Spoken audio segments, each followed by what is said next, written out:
നിൽക്കൂ. നിങ്ങൾ പല്ലക്ക് അവിടെ വയ്ക്കൂ.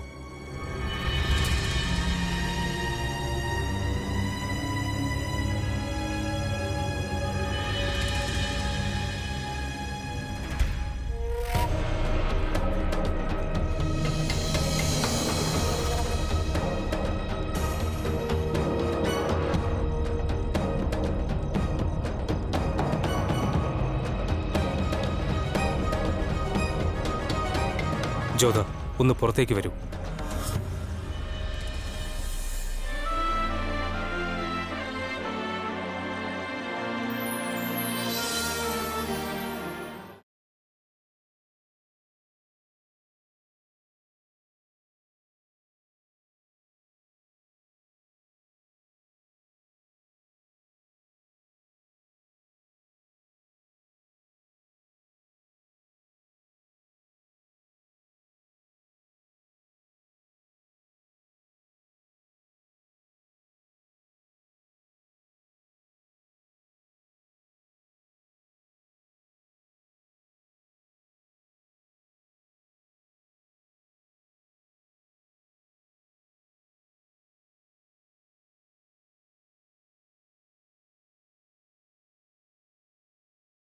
അവിടത്തോട് ഒരു കാര്യം ചോദിച്ചോട്ടെ? ശരി. അവിടുത്തെ പ്രായമുള്ള കുട്ടികൾ ഗണഗോറിൽ വെച്ച് തങ്ങളുടെ വസ്ത്രങ്ങളും ആഭരണങ്ങളും ഒക്കെ വരമായി ചോദിക്കാറുണ്ട്. പക്ഷെ അവിടെ നിന്ന് ആവശ്യപ്പെട്ടത് ജലാലുദ്ദീന്റെ ശിരസാണ്. അതിന്റെ കാരണം എന്താണ്? കാരണം നാം അമീറിലെ രാജകുമാരിയാണ്. നമ്മുടെ പ്രജകളെ രക്ഷിക്കേണ്ടത് നമ്മുടെ കർത്തവ്യമാണ്. ആ ജലാലുദ്ദീൻ ഞങ്ങളുടെ അതിരുകളെ എല്ലാം ലംഘിച്ചു. ഞങ്ങളുടെ ചെറിയ കുഞ്ഞുങ്ങളെ പോലും ക്രൂരമായി ഉപദ്രവിക്കുന്നു. ഞങ്ങളുടെ ദേവി ദേവന്മാരെ അപമാനിക്കുന്നു. നാം അയാളെ അത്രമാത്രം വെറുക്കുന്നു. അയാളുടെ പേര് പറഞ്ഞാൽ നമ്മുടെ നാവ് പോലും കയ്പുള്ളതാകും. അതുകൊണ്ട് നാം അയാളുടെ ശിരസും അയാളുടെ അഹങ്കാരവും അയാളുടെ സാമ്രാജ്യത്തെയും രജപുത്രരുടെ കാൽക്കൽ കൊണ്ട് വെക്കുന്നത് കാണാൻ ആഗ്രഹിക്കുന്നു.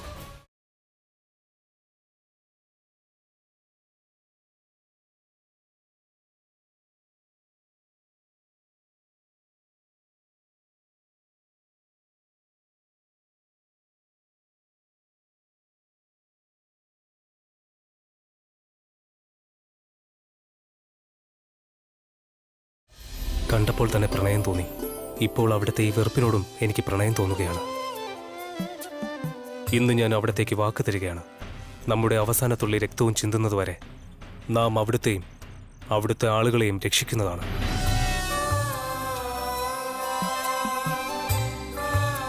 പിന്നെ എപ്പോൾ മനസ്സിൽ വെറുപ്പുണ്ടാകുന്ന കാര്യങ്ങൾ ഓർക്കുന്നോ, ആ സമയത്ത് നമ്മെ ഓർക്കുക. എല്ലാം മധുരമുള്ളതായി തീരും.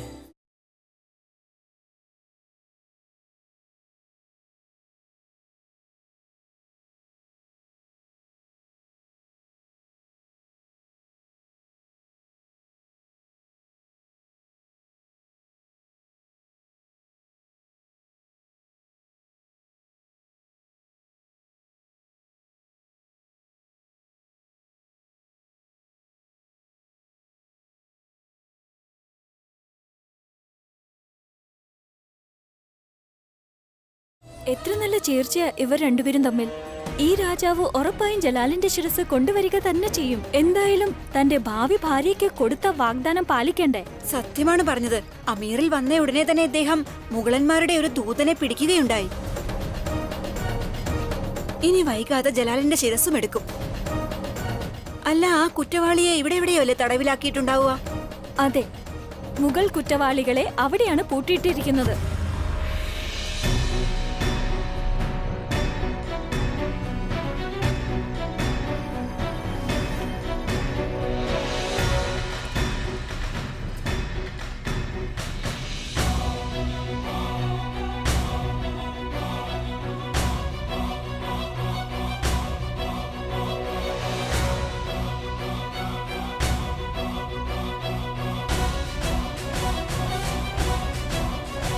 കൊന്നുകളയേണ്ടതല്ലേ ഇയാളെ?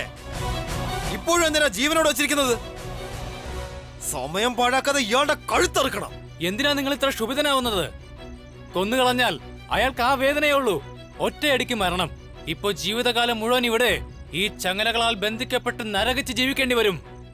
തെറ്റാണ്. ഏത് നിമിഷവും എന്റെ ഷെഹൻഷാ വരും. നിന്റെ കൺമുമ്പിൽ വെച്ച് എന്നെ കൊണ്ടുപോകും. ശബ്ദിച്ചു പോകരുത്.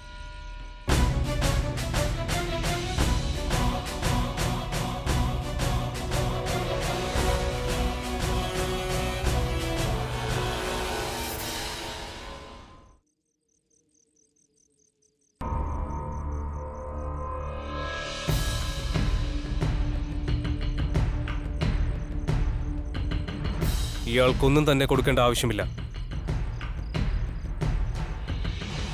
ഇയാൾ ഇനിയും അനുഭവിക്കാനുണ്ട്. എങ്കിലേ ഇയാൾ നമ്മുടെ അടുത്ത് മുഗൾ സൈന്യത്തെയും ജലാലിനെയും കുറിച്ചെല്ലാം തുറന്നു പറയുകയുള്ളൂ. വളരെ അടുത്തുണ്ട് അദ്ദേഹം. ഇനി ഏത് നിമിഷവും അദ്ദേഹത്തിന്റെ ആയുധം നിങ്ങളെ തേടിയെത്തിയേക്കാം. നിന്റെ ഷെഹൻഷായുടെ ആയുധത്തിന് അത്രയും മൂർച്ചയില്ല. രജപുത്രരുടെ മണ്ണിലെ കല്ല് പോലും ഇളക്കാൻ കഴിയുന്ന ദുഷ്ടനാണ് അയാൾ. അത്രയും ക്രൂരനാണ്. സ്വന്തം ആളുകളുടെ കാലും കൈയും പോലും ഭേദിക്കുന്ന വിധത്തിൽ സ്ത്രീകളെ ബഹുമാനിക്കാൻ അയാൾക്ക് തീരെ അറിയില്ല. പവിത്രമായ ക്ഷേത്രങ്ങളെ തകർത്തെറിയുന്നു. അയാൾ നിങ്ങളെ രക്ഷിക്കാൻ വരുമെന്നാണോ? നിന്റെ ശ്വാസം പോലും രജപുത്രയുടെ കാറ്റിന്റെ ദാനമാണ്. ആ കടം നിന്റെ ഷെഹൻഷായുടെ രക്തം കൊണ്ടാവും വീട്ടാൻ പോകുന്നത്.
നീ അന്ന് അവിടെ തടാകത്തിനരികിൽ എന്ത് ചെയ്യുകയായിരുന്നു?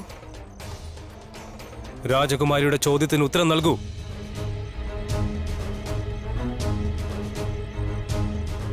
അന്യന്മാർക്ക് അവിടെ വരാനുള്ള അനുമതിയില്ലായിരിക്കും. പക്ഷെ സ്വന്തം ഇടത്തിലേക്ക് വരാൻ യാതൊരു തടസ്സങ്ങളും ഉണ്ടാകില്ലല്ലോ. സ്വന്തം സ്ഥലമോ? നിങ്ങൾ എവിടെയുള്ളതാ?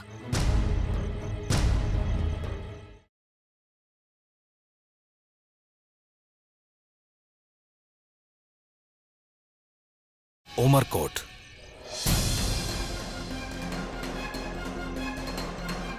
നിങ്ങൾ രജപുത്ര സൈനികനാണെന്ന് തെളിയിക്കൂ.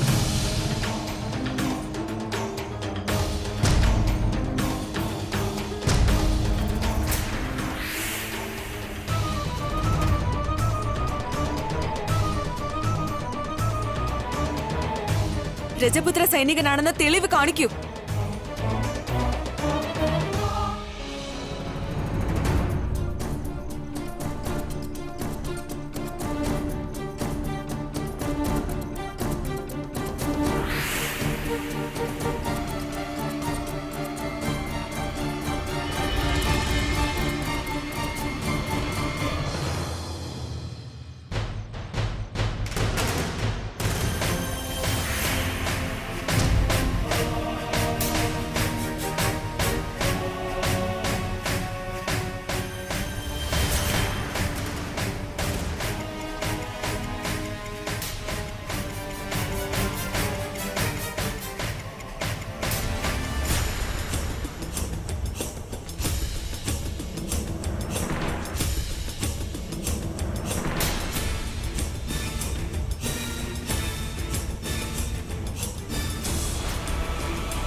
ശരി, സംശയം തോന്നിയിരുന്നു. അതിപ്പോൾ മാറി. ഇവിടെയും എപ്പോൾ വേണമെങ്കിലും മുഗളന്മാർ ഉണ്ടാകാം. എനിക്കും ഒരു സംശയമുണ്ട് തീർക്കാനായി. മനുഷ്യൻ ശ്വാസമെടുത്താലും ഇല്ലെങ്കിലും കാറ്റ് വീശിക്കൊണ്ടേയിരിക്കും. പിന്നെ എന്തിനാണ് അതിന് വിലയിട്ടതെന്ന് മനസ്സിലായില്ല.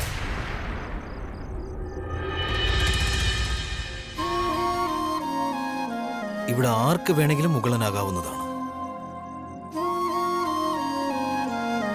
നിങ്ങളുടെ കഴുത്തിൽ വാള് വെച്ചതിന് പകരമായി ഈ കുറ്റവാളിക്ക് ശിക്ഷ നൽകാനുള്ള അവസരം നിങ്ങൾക്ക് നൽകുകയാണ്.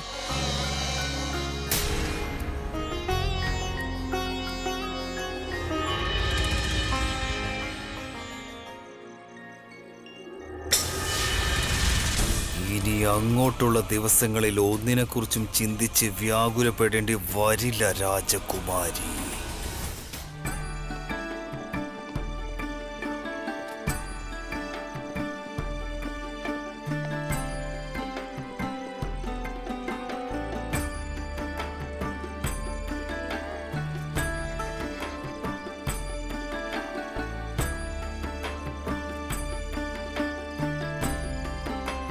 ആ കേൾക്കുന്ന ശബ്ദം ശകുനിബായിയുടേതല്ലേ? ആ, അവരോട് എന്താ പറയാൻ പോന്നേ? എന്തു പറയാനാ? ആദ്യം ദക്ഷിണ ദേവിക്ക് നൽകും, പിന്നീട് ശകുനി ബായിക്കും. നമ്മുടെ കുടുംബം അവരെ ബഹുമാനിക്കുന്നുണ്ട്. അപ്പോൾ റാണിയോ? ഞാൻ അവരെ മനുഷ്യനായി കാണുന്നു, ഭഗവാനായല്ല. മനുഷ്യർക്ക് തെറ്റ് സംഭവിക്കാമല്ലോ. ഇന്ന് ആദ്യമായി ശകുനി ഭായിയുടെ പ്രവചനം തെറ്റിയിരിക്കുന്നു. ഓം ശ്രീം ഹ്രീം ഹ്രീം കാളിയമ്മേ നമ. ഓം ശ്രീ ഹ്രീം ഹ്രീം കാളിയമ്മേ നമ. ഓം ശ്രീം ഹ്രീം ഹ്രീം കാളിയമ്മേ നമ. ഓം ശ്രീം ഹ്രീം ഹ്രീം കാളിയമ്മേ നമ. ഓം ശ്രീ ഹ്രീം ഹ്രീം കാളിയമ്മേ നമ. ഓം ശ്രീം ഹ്രീം ഹ്രീം കാളിമാതായേ നമ. ഓം ശ്രീം ഹ്രീം ഹ്രീം കാളിമാതായേ നമ. ഓം ശ്രീം ഹ്രീം ഹ്രീം കാളിമാതായേ നമ. സംഭവിക്കുന്നതെല്ലാം അവിടുത്തെ ഇഷ്ടം പോലെ. ഇനി സംഭവിക്കാനുള്ളതും അവിടുത്തെ ഇഷ്ടം പോലെ ദേവി. ഞങ്ങളുടെ കണ്ണുകൾക്ക് കുറച്ചു ദൂരമേ കാണാൻ സാധിക്കൂ. പക്ഷെ അവിടത്തേക്ക് എല്ലാം കാണാൻ സാധിക്കുമല്ലോ അമ്മേ. എന്റെ ജ്യോതിയെ രക്ഷിച്ചാലും. ഓം ശ്രീം ഹ്രീം ഹ്രീം കാളിമാതായേ നമ. ഓം ശകുനി ഭായ്, അവിടേക്ക് നോക്കൂ. ഈ ദക്ഷിണ ദേവിക്കുള്ളതാണ്. അവിടത്തേക്കും ദക്ഷിണയുണ്ട്. രാജകുമാരി ജോധയുടെ വിവാഹമാണ് രാജാവ് സൂര്യഭാൻ സിംഗുമായി. പത്രത്തിൽ അങ്ങനെ പേരുകൾ എഴുതിയത് കൊണ്ട് മാത്രം ഒരിക്കലും വിധി മാറുമെന്ന് വിചാരിക്കേണ്ട മേനാവതി.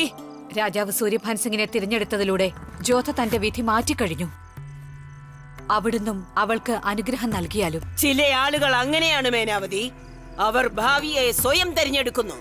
എന്റെ അനുഗ്രഹം ഇതാണ്. രാജകുമാരി ജോധ രജപുത്രരുടെ വിധി മാത്രമല്ല മാറ്റി എഴുതുന്നത്, പകരം ധർമ്മത്തിന് ഒരു പുതിയ പരിഭാഷ തന്നെ കൊണ്ടുവരും. ചരിത്രത്തിന്റെ താളുകളിൽ നിന്ന് എപ്പോഴും രക്തത്തിന്റെ ഗന്ധമാണ് ഉണ്ടാകുക. എന്നാൽ നിന്റെ മകൾ സ്നേഹത്തിന്റെ നറുമണം നൽകുന്നതാണ്. അതിൽ ചരിത്രം തന്നെ സ്വയം അഭിമാനിക്കുന്നതാണ്. നിന്റെ മകൾ ജോധ അങ്ങനെ ഒരു മഹാറാണിയായി മാറും. ജോധയുടെ കൈപിടിക്കുന്ന വ്യക്തി ഈ യുഗത്തിലെ തന്നെ ഏറ്റവും വലിയ രാജാവായി അറിയപ്പെടും. രാജകുമാരി ജോധ ഈ യുഗത്തിലെ തന്നെ ഭീകരമായ പോരാട്ടം കാണുന്നതാണ്.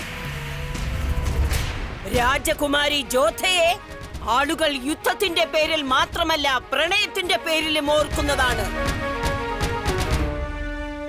അത്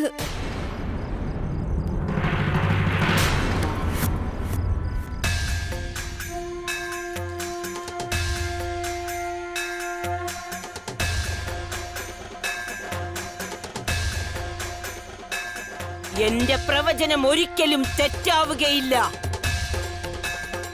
ജോധയുടെ കഥ ഒരു ചരിത്രമാകും. എല്ലാം മാറിമറിയും പതിയെ പതിയെ. രാജാവ് സൂര്യഭാൻ സിംഗ് വിജയിക്കട്ടെ. രാജാവ് സൂര്യഭാൻ സിംഗ് വിജയിക്കട്ടെ. എന്തു പറ്റി? ഈ മരിച്ച സൈനികൻ അപകട സൂചനയാണ് രാജകുമാരി. അവിടെ നിന്ന് വേഗം കൊട്ടാരത്തിലേക്ക് പോകൂ. ശത്രുക്കൾ വേഷം മാറി നമ്മുടെ സമീപത്ത് തന്നെയുണ്ട്. ആരാണെന്നറിയില്ല, എന്തിനാണെന്നും അവരുടെ ഉദ്ദേശം എന്താണെന്നും. ഇനി ആ മുഗൾ സൈനികനെ രക്ഷിക്കാനാകുമോ?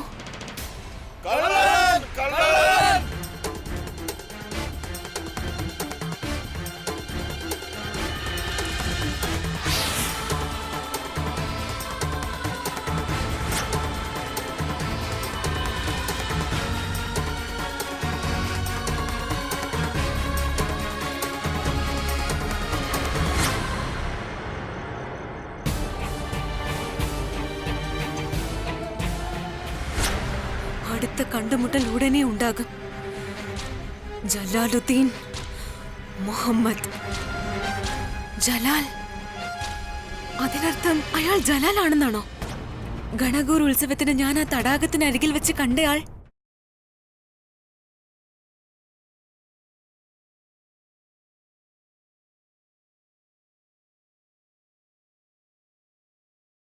ആരുടെ ഹൃദയത്തിലാണോ ഞാൻ വാൾമുന വെച്ചത്, അയാൾ ജലാലായിരുന്നോ?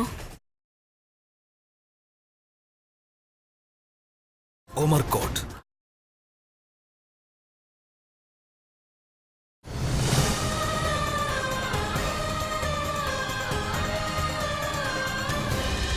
രാത്രി അയാളെ ഒളിപ്പിക്കുകയാണ്. മിന്നൽ പോലെ അബ്ദുവിനെയും കൊണ്ട് പാഞ്ഞു പോവുകയായിരുന്നു ജലാൽ. അമീറിൽ നിന്നും എത്രമാത്രം ദൂരെ പോകാമോ കാറ്റിനേക്കാൾ വേഗത്തിൽ അയാൾ സഞ്ചരിച്ചുകൊണ്ടിരുന്നു. രജപുത്രന്മാരുടെ സർവനാശം അയാളുടെ ലക്ഷ്യമായി മാറിക്കഴിഞ്ഞിരുന്നു. അറിഞ്ഞോ അറിയാതെയോ അതൊരു പ്രതിജ്ഞയായി മാറി.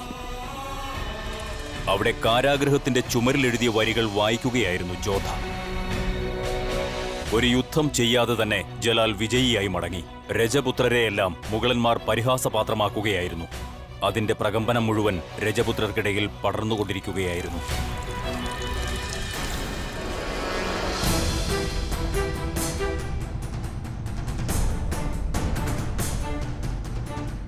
പോകൂ, തിരയൂ അയാളെ. കണ്ടാലുടൻ രണ്ടുപേരുടെയും കഥ കഴിക്കണം. സ്വയം വായിക്കുകയും എഴുതുകയും അയാൾ ചെയ്തില്ല. എന്നാൽ മതിലിൽ തന്റെ മനസ്സിലുള്ളത് അബ്ദുളിന്റെ കൈകൾ കൊണ്ട് എഴുതിയിട്ടാണ് പോയത്. പക്ഷേ അവിടെയും കാര്യം പൂർത്തിയായിരുന്നില്ല. തന്റെ കഴുത്തിൽ ജോധ അമർത്തിയ വാൾ അയാളെ അലട്ടിക്കൊണ്ടിരുന്നു. ഇപ്പോൾ ഒരേ ഒരു ലക്ഷ്യമാണ്, ജോധയെ തന്റെ അന്തപുരത്തിൽ തടവിലാക്കുക. ദേവിയുടെ കൃപ കൊണ്ടാണ് അവിടത്തേക്ക് കുഴപ്പമൊന്നുമില്ലാത്തത് കുമാരി. നന്നായി അയാൾ കുറ്റവാളിയെ കൊണ്ടുപോയത്. നീ എന്താ പറഞ്ഞു വരുന്നത്? ഇല്ലെങ്കിൽ അയാൾ കുറ്റവാളിക്ക് പകരം ചേച്ചിയെ. നമ്മുടെ മണ്ണിൽ നിന്നാണ് അയാൾ പോയത്. രജപുത്ര തടവിലാക്കിയ കുറ്റവാളി അയാൾ കൊണ്ടുപോയി. നമ്മുടെ വാളിനെ വെല്ലുവിളിച്ചിട്ടാണ് ഇവിടെ നിന്ന് പോയിരിക്കുന്നത്. നമ്മുടെ മണ്ണ് തൊട്ട് പ്രതിജ്ഞ ചെയ്യണം. ശത്രുക്കൾ നമ്മുടെ മണ്ണിൽ നിന്ന് ഒരിക്കലും രക്ഷപ്പെടരുത്. എന്നാ പോകൂ, കണ്ടുപിടിക്കൂ അയാളെ. ആരാണോ കണ്ടുപിടിക്കുന്നത് അയാൾ മുഴുവൻ രജപുത്രരുടെയും സൈനാധിപനാകുന്നതാണ്. ഇത് നാം തരുന്ന വാക്കാണ്. പോകൂ.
അഥവാ ജീവിച്ചിരിക്കാൻ ആഗ്രഹിക്കുന്നെങ്കിൽ ഞങ്ങളോട് കീഴടങ്ങൂ.